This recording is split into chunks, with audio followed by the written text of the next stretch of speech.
Hello my friends and welcome back. Thank you very much for being with me again today. The trials of the Azov style defenders, now prisoners, will start this month.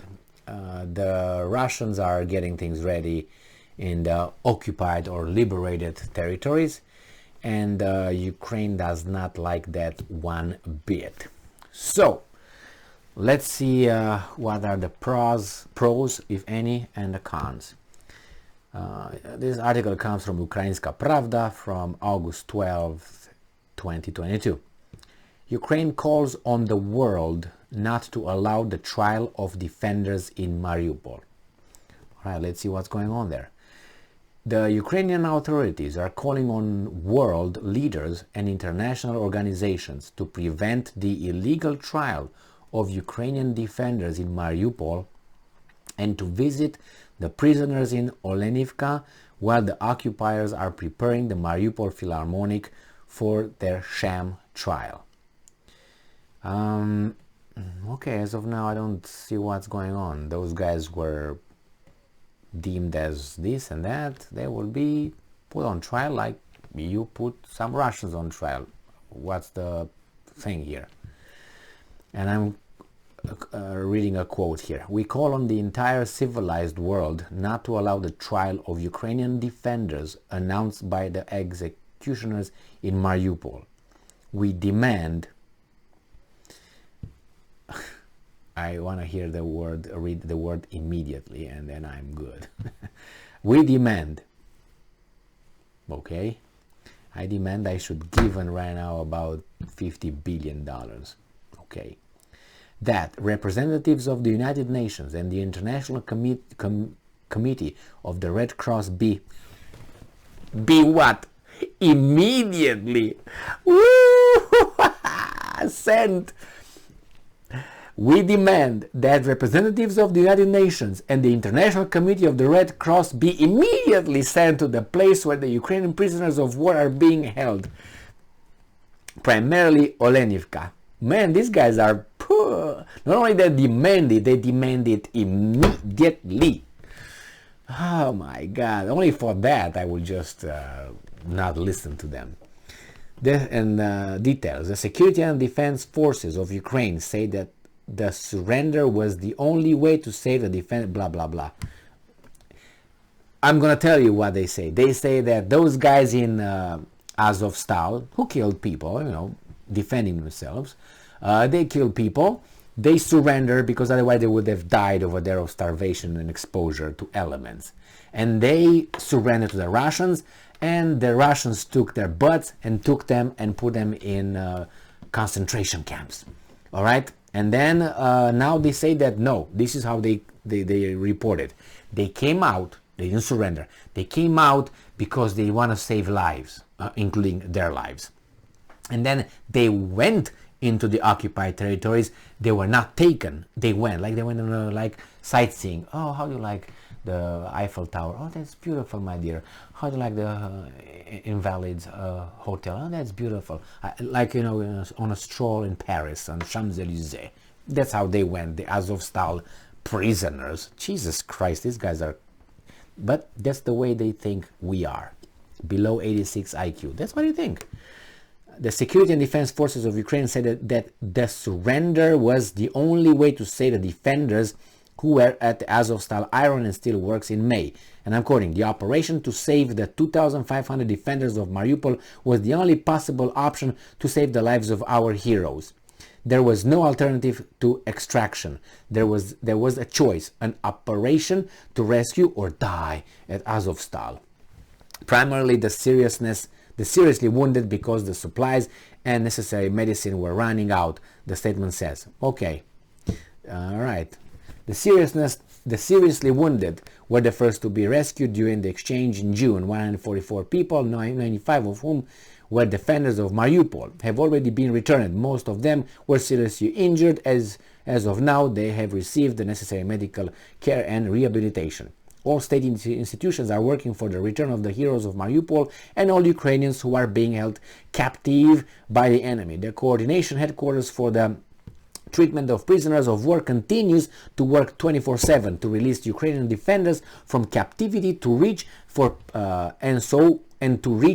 for persons who are missing and under special circumstances, the security and defense forces say. Meanwhile, quote unquote, the Russian Federation does not comply with its obligation. Ignores agreements and fails to recognize international norms and rules of warfare, end quote. Therefore, the issue of prisoner exchange is complex and sensitive. According to Petro Andriushchenko,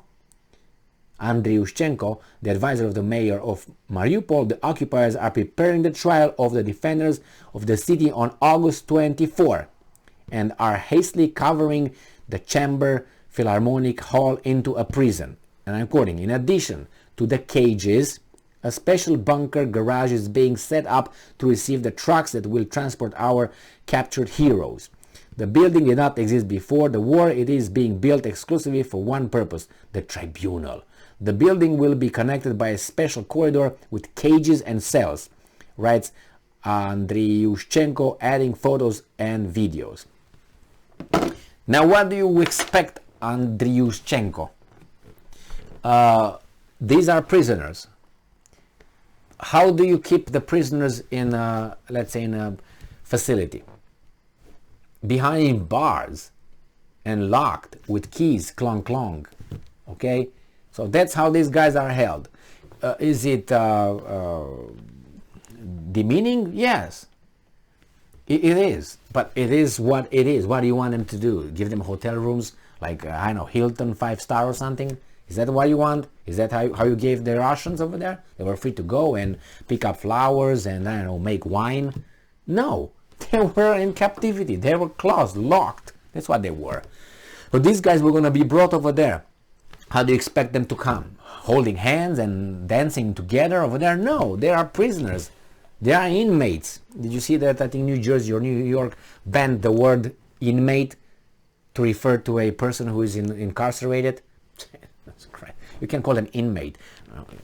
How are you going to call them? A temporary resident? Probably. I mean, I worked in these kind of institutions, and that's how you call them, residents. But it was a different kind anyway. So let's go and analyze what's going on. Yes, it is, you bring them over there, and what I would do if I would be Russia, I would invite observers. I would invite them, and I would broadcast this live on television. Why? Let everybody know that if that's the case, if it's not the case, don't broadcast this, but don't broadcast it. But if it's the case, and you think you're going to have a fair, I was about to say election, fair and free election, fair court proceedings and so on, yeah, broadcast it live so everybody could watch it if they want, from wherever they want, and make up their mind. Don't let the weasel mass media from the West report to us and to you what they think they saw. Remember how the Nuremberg trials were. Those guys were sitting over there, the police were in the back and around, and they were over there. What do you want? And there were questions with public, and it was recorded, and everything like that.